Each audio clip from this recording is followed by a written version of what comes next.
Hello guys, how are you? कैसे हैं आप सब? So welcome to Edukites. अब पढ़ो नहीं, एंजॉय लर्निंग। तो आज का मेरा जो टॉपिक है वो लीनियर इक्वेशन के कुछ रिड्यूसिंग इक्वेशन को सिंपल फॉर्म में कन्वर्ट करना है। मेरे पास मल्टीपल कॉम्प्लेक्स इक्वेशन है, उसको मैं क्या करूंगी, सिंपल फॉर्म में कन्वर्ट कर दूंगी। तो आइए करते हैं इसको। तो हम क्या करेंगे, सबसे पहले हम देखेंगे कि किस वे में इसको हम स्मॉलेस्ट फॉर्म में या सिंपलेस्ट फॉर्म में इसे कन्वर्ट कर सकते हैं। लाइक अगर मैं इस 6 को इस पोजीशन से हटा दूं, ये जो इक्वल्स टू है उसके इस साइड वाले को हम बोलते हैं LHS। ये मैंने आपको पहले भी बताया था पहली वीडियो में, अगर आपने देखी हो तो। और जो इक्वल्स टू का वो वाला साइड होता है राइट वाला, उसे बोलते हैं RHS, राइट हैंड साइड। तो अब मैं क्या करूंगी कि मैं इस RHS के जो डिनोमिनेटर में 6 वैल्यू दी है उसको यहाँ से हटाने की सोचती हूँ। तो क्या करेंगे कि हम इसको मल्टीप्लाई कर दूं अगर 6 से, तो ये 6 इस 6 से कैंसिल हो जाएगा। बट कभी भी हम अगर कोई भी चीज ऐड ऑन करते हैं किसी इक्वेशन में, तो वो दोनों साइड ऐड ऑन होती है, या दोनों साइड सब्ट्रैक्ट या मल्टीप्लाई या डिवीजन होती है। तो हमें क्या करना है कि हमें 6 को इस साइड एंड इस साइड दोनों साइड ही क्या करना है, उसे मल्टीप्लाई करना पड़ेगा। तो ये 6 इस साइड भी मल्टीप्लाई होगा, तो हम इसको ब्रैकेट में डाल देते हैं, और इस साइड भी मल्टीप्लाई होगा। तो इसको आप यहां ना दिखा के इसे सेकेंड स्टेप में दिखाते हैं, लाइक दिस। आप चाहें तो एक छोटी सी लाइनिंग इक्वेशन भी यहाँ पे मेंशन कर सकते हैं। वी आर या मल्टीप्लाइंग 6 बोथ साइड। तो अब यहाँ पे 6 को 6 से कैंसिल कर देंगे, तो ये वाला 6, ये 3 1 जो 3, 3 2 जो 6 हो जाएगा। अब क्या करना है, यहाँ पे जो इक्वेशन रह गई है वो रह गई है वेरिएबल्स में x माइनस 3 इस तरीके से। एंड इसमें जो मेरा ये 2 आया है, जो 3 2 जो 6 करके 2 आया है मेरे पास, उसको मैं इसके अंदर ब्रैकेट के अंदर मल्टीप्लाई करके यहाँ पे लिख दूंगी। तो 6 2 जो 12x लाइक दिस, 2 1 जो 2 इक्वल्स टू x माइनस 3। तो इस तरीके से अब मेरी जो थोड़ी कॉम्प्लेक्स फॉर्म थी वो सिंपल फॉर्म में कन्वर्ट हो गई है। अब मैं x वेरिएबल्स को, जो वेरिएबल की टर्म है, उसको एक साइड लूंगी और कांस्टेंट वेरिएबल्स को दूसरी साइड ले लूंगी। तो 12x, ये x इस साइड प्लस में है, जब वो इस साइड जाएगा तो वो माइनस में कन्वर्ट हो जाएगा, माइनस का 3। आपको यहाँ पे सिंबल्स का बहुत ज्यादा ध्यान रखना है, अदरवाइज आपकी वैल्यू एक्यूरेट नहीं आएगी। तो आप ये जो -3 है इसको माइनस में लेंगे, क्योंकि वो ऑलरेडी माइनस में चल रहा था। ये +2 यहाँ प्लस में है, जब इस साइड जाएगा तो ये भी माइनस में कन्वर्ट हो जाएगा। अब 12x में से -x करना है, तो एक x चला गया तो 11x बचा। माइनस माइनस प्लस होता है, तो this is -5। x is equals to -5/11, क्योंकि 11 के साथ जो ये इस तरीके से था, 11 इंटू एक्स मीन्स ये मल्टीप्लाई में था, इस साइड जाएगा राइट हैंड साइड पे तो वो डिवाइड में चला जाएगा। तो जो x की वैल्यू आई है वो आई है कुछ x माइनस 5/11। इस तरीके से इस कॉम्प्लेक्स फॉर्म को अगर इस फॉर्म में दिया है क्वेश्चन, तो आप इस तरीके से इसे सॉल्व कर सकते हैं। अगर कई बच्चे सोचते हैं कि इसी 6 को क्यों गायब करा, इस 3 को क्यों नहीं गायब करा, तो ऐसा है कि आप इसे भी गायब कर सकते हैं। आप चाहें तो यहाँ मल्टीप्लाई 3 करके दोनों साइड लेके फिर इसे कैंसिल कर सकते हैं। बट मैंने सोचा क्योंकि 6 बड़ा है और एक जगह से गायब हो जाएगा, तो हमें इक्वेशन को इजीली सॉल्व करने में हेल्प मिलेगी, तो इसलिए मैंने इस 3 की जगह इस 6 को यहाँ से गायब कर दिया। आइए सेकंड सॉल्व करते हैं। तो इसमें हमें कुछ नहीं करना है, आप बस देखिए कि कहाँ पे मल्टीप्लाई का अप्लाई होना है, कहाँ पे डिवाइड का अप्लाई होना है।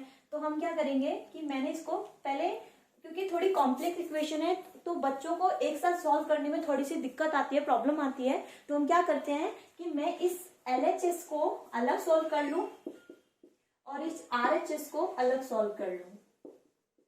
तो LHS में जो इक्वेशन दे रखी है उसको आप पहले लिख लिए यहाँ पे, टेकिंग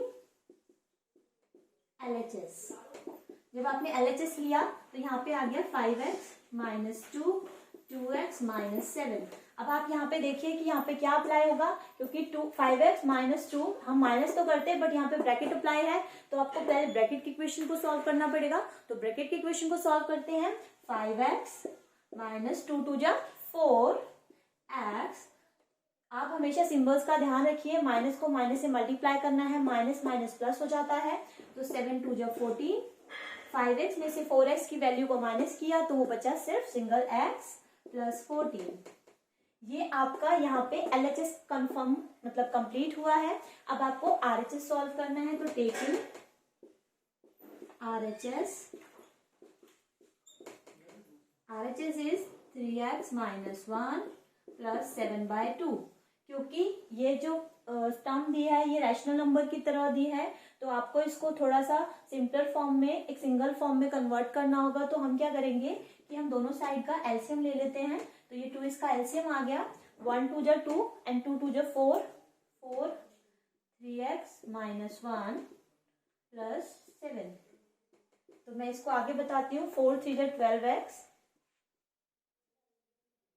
माइनस का 4 एंड प्लस का 7। ये 4 मैंने सिर्फ इस ब्रैकेट के अंदर मल्टीप्लाई किया है, क्योंकि जब 1 को 2 से डिवाइड करेंगे तो वो 2 होगा, और 2 सिर्फ इस टर्म के साथ मल्टीप्लाई होगा, तो इसलिए सिर्फ ब्रैकेट के साथ 2 2 जा 4 को मैंने डायरेक्ट मल्टीप्लाई करके यहाँ दिखाया है। आप इसको ध्यान से देखिएगा।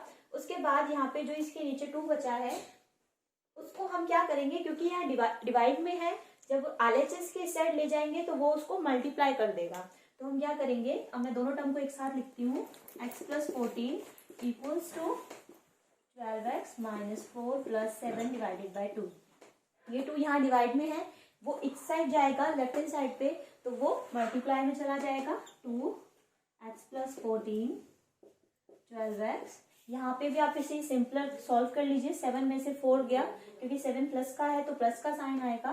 That is 3 2x plus 14 2 28 12x plus 3। इस तरीके से इस फॉर्म को कन्वर्ट करेंगे। अब हमें बस कुछ नहीं करना, x की टर्म्स को एक साइड ले लेना है। 2x minus 12x 3। यहाँ पे ये 28 प्लस का है, अगर इस साइड जाएगा तो वो माइनस में कन्वर्ट हो जाएगा। तो 12x में से 2x किया, माइनस का 10x and this is minus 25। क्योंकि दोनों साइड माइनस की टर्म आ रही है तो माइनस से माइनस कैंसिल हो जाएगा। तो अब जो आपका आंसर आएगा वो हो गया 10x is equals to 25 upon में 10, क्योंकि मल्टीप्लाई वाला डिवाइड में जाएगा। जिसके सेम टेबल में दोनों डिनोमिनेटर न्यूमरेटर आते हो आप उससे से ब्रेक कीजिए, काटिए। 5 5 जो 25, 5 2 जो 10, तो जो x की वैल्यू आई है वो आई है 5 अपॉन में 2।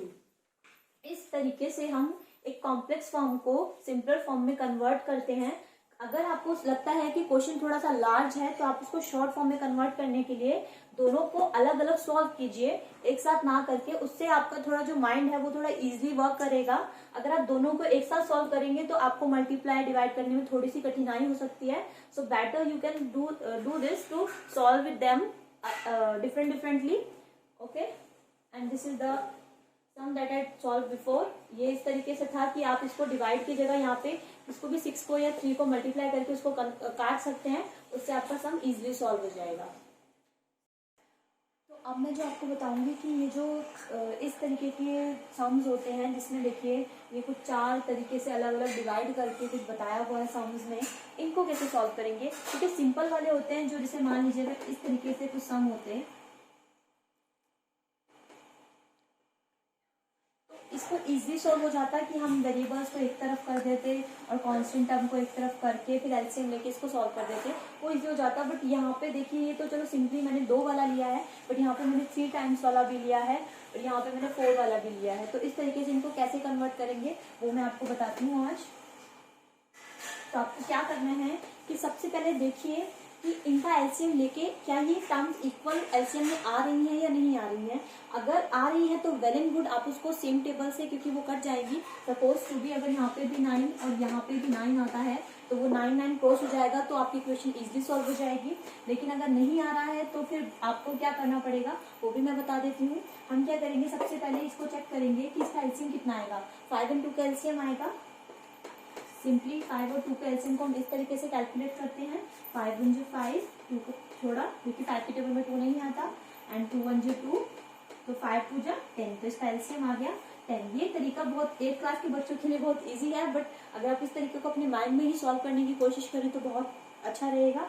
तो यहाँ पे एलसीएम आ जाएगा इसका 10। 2 को 5 से मल्टीप्लाई डिवाइड करेंगे 5x, यहाँ पे answer, and this is 5 to जा 10 तो 2 1 जा 2। सेम चीज मैंने जो इस साइड एलसीएम लेके करी है वो मैं इस साइड लूंगी। 4 एंड 3 का एलसीएम, क्योंकि डिफरेंट डिफरेंट टेबल है तो 4 3 जा 12 आएगा, क्योंकि कॉमन जो उसकी लीस्ट कॉमन टर्म आती है वो 12 आती है। 3 4 जो 12 हो जाता है तो 4x, और 4 3 जो 12 होता है तो 3 1 जो 3 हो जाता है। यहाँ पे 5x माइनस 2 एंड ये आ गया। अब हम क्या करेंगे, इसको क्रॉस मल्टीप्लाई कर देंगे, मतलब कि जो इसका न्यूमरेटर है वो इसके डिनोमिनेटर के साथ मल्टीप्लाई में आ जाएगा। तो बस क्या करना है, आप 12 को इधर ले लीजिए और इसके साथ मल्टीप्लाई में ले लीजिए 5 माइनस 2x माइनस 2। तो हम क्या करेंगे, क्रॉस मल्टीप्लीकेशन करेंगे। 12 को 5x माइनस 2 से मल्टीप्लाई करके इक्वल्स टू, और इस 10 को 4x प्लस 3 से मल्टीप्लाई करेंगे। तो 12 को 5 से मल्टीप्लाई करेंगे तो x इसके साथ है तो x भी इसके साथ लिखा जाएगा। 12 5 जा 60, 12 2 जा 24, 10 4 जा 40, 10 3 जा 30। अब वही चीज जो मैंने आपको फर्स्ट उसमें बताई थी, x टर्म्स को एक तरफ कर लीजिए वेरिएबल वालों को। 60x minus 40x 30 minus 24 plus का हो जाएगा, राइट हैंड साइड जाएगा तो 60 में से 20 गया तो 60 में से 40 गया तो 20x, 30 प्लस 24 54 अपॉन 20। आप चाहें तो इसको आंसर को यहाँ पे भी लेफ्ट कर सकते हैं, अदरवाइज आप इसे आगे भी सॉल्व कर सकते हैं।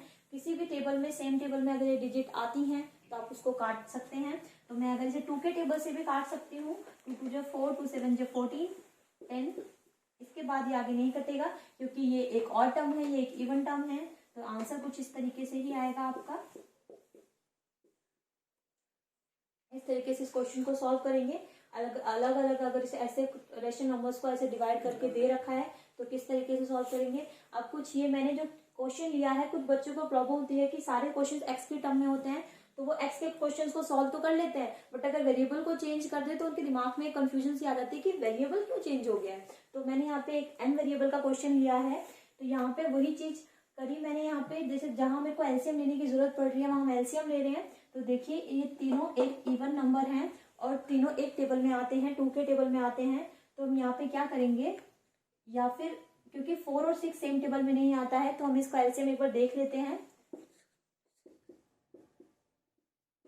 2 2 जा 4, 2 3 जा 6, फिर 2 से जाएगा ये,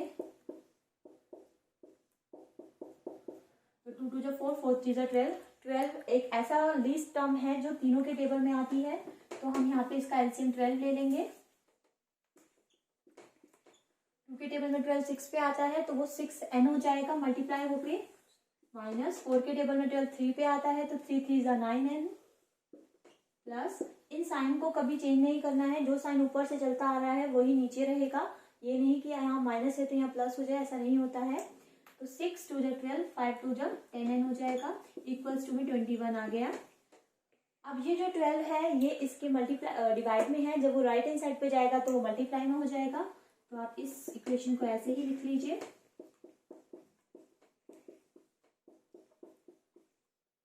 अब हम ये जो तीनों ही वेरिएबल वाली टर्म है, एन वाली टर्म है, इनको सॉल्व करेंगे। 10 और 6 प्लस प्लस प्लस हो जाता है, 10 एंड 6 16n हो जाएगा, माइनस 6 9n। 12 और 21 को मल्टीप्लाई कर लीजिए,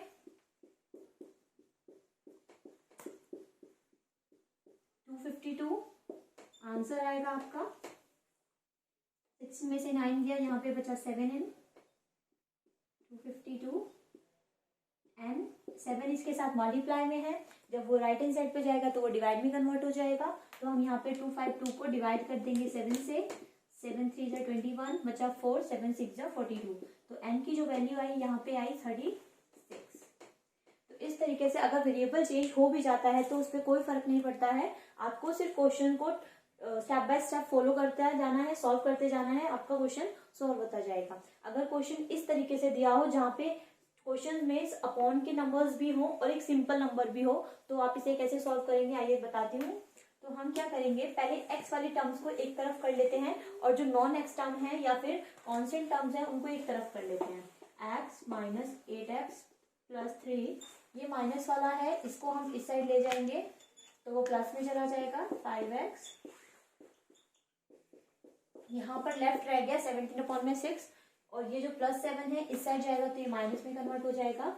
अब यहाँ पे सारी x वाले टर्म एक तरफ है एंड नो कांस्टेंट टर्म एक तरफ है। अब वही चीज हमें यहाँ पे रिपीट करनी है, एलसीएम लेना है। जब किसी भी टर्म के नीचे कोई डिनोमिनेटर नहीं होता है तो वहाँ हम 1 ऐड कर लेते हैं, तो यहाँ मैंने 1 ऐड कर लिया। 3 और 2 का एलसीएम 6 आ जाएगा, क्योंकि दोनों के टेबल में लीस्ट टर्म 6 आती है।